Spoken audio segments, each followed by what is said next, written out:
Hello everyone and welcome to our International Film Festival Etiuda&Anima. I'm Dorota and I will be conducting today's panels, and we have Laura Coggiola, the director of the film The Sentença.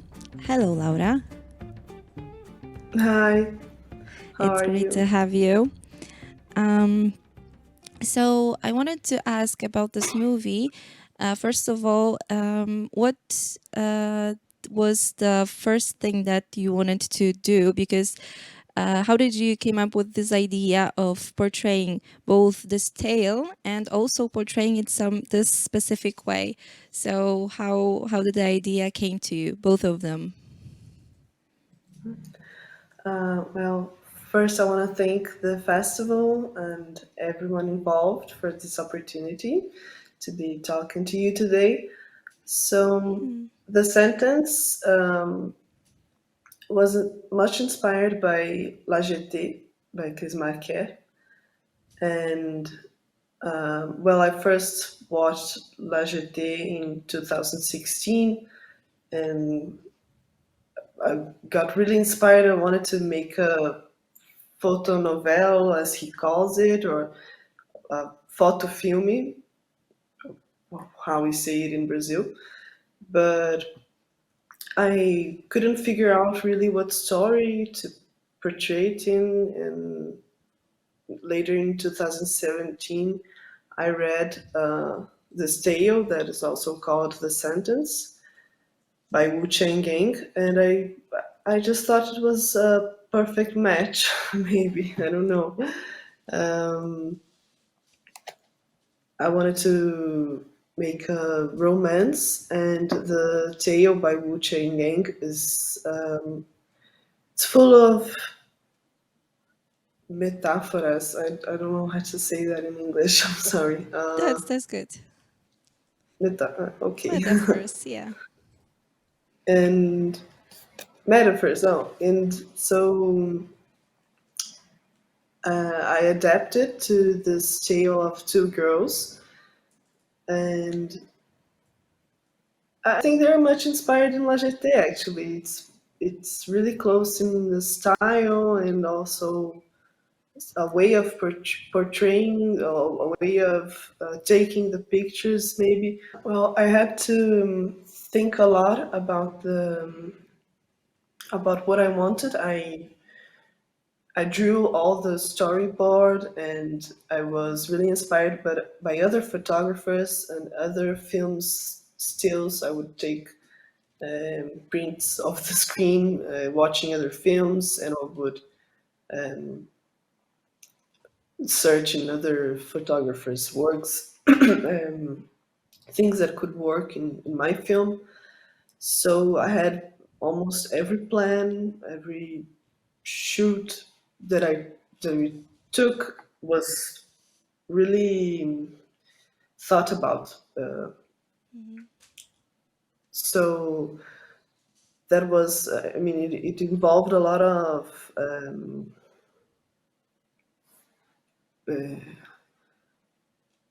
studying for the film. Mhm. Um, when we were at the set, it wasn't very difficult. I mean, one of the actresses was a model, so it helped. And the other one, she was really, she's like a natural actresses. She's really talented. She's a designer actually. When she did the design of the Oh. lettering of the movie, and she was really great in it. And I don't know, I think I had a lot of control of what was going on because we didn't put rec on and just let it go. I was really controlling everything and saying, "Oh, come a little bit over here and look a little bit over there," and just really controlling everything. And the photographer was really great. Also, we had some cameras, like we had a digital camera and we had um, a few film cameras. that we used, and she was also really we did all the studying together, so we were really accurate in what we wanted at the moment. It was really fast shooting. It wasn't.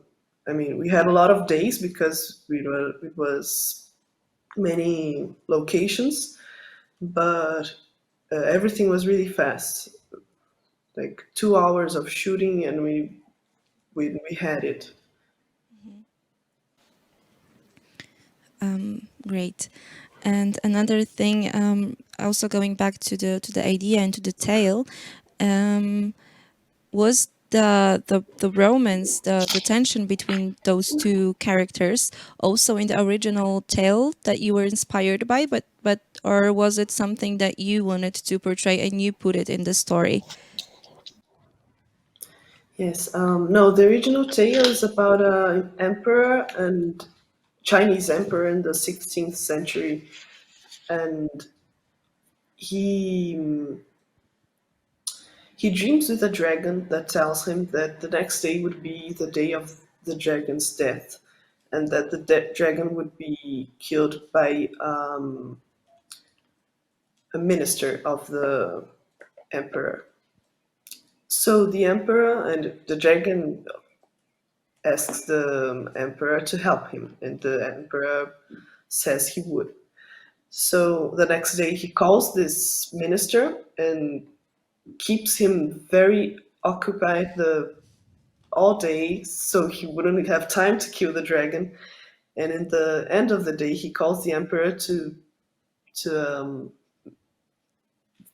to play chess, to a match of chess, and he falls asleep. The minister, and the emperor thinks he's everything's okay, but actually that's when the dragon dies because the minister fell asleep from being so tired from working all day.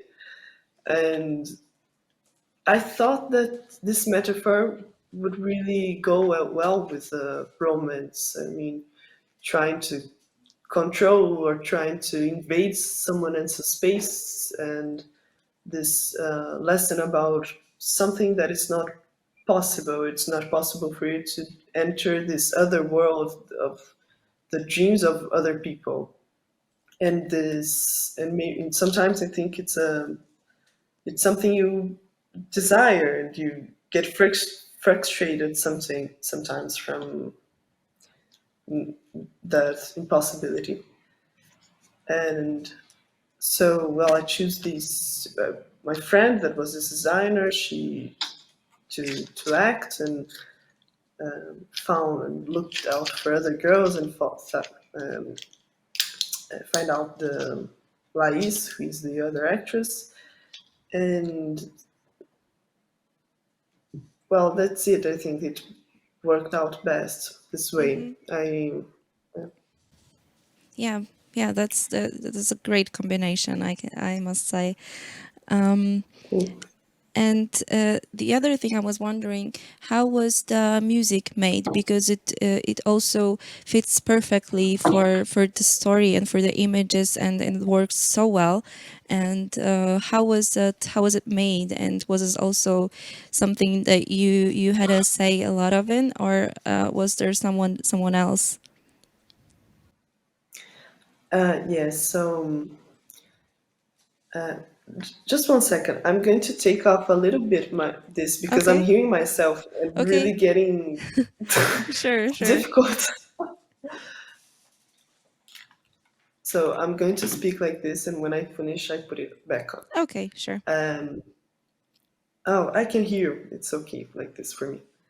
Um, so the music, we didn't have like a sound direct. I mean, we had actually sound direct in the set, but when we were editing, the direct sound wasn't really good for the scenes because we needed something that was like really strong, like the sound escape needed to be um, like a punch. Really, you need to get into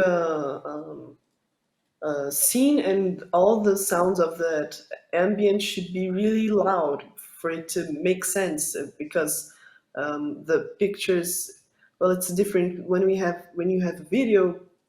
I mean, that sense of reality, it's a little bit impregnated already by the video, but I think the pictures needed something that would shout and really Mm-hmm. get the viewer involved in the story. So the sound escape, the sound that we recorded on set, wasn't used at all. And I was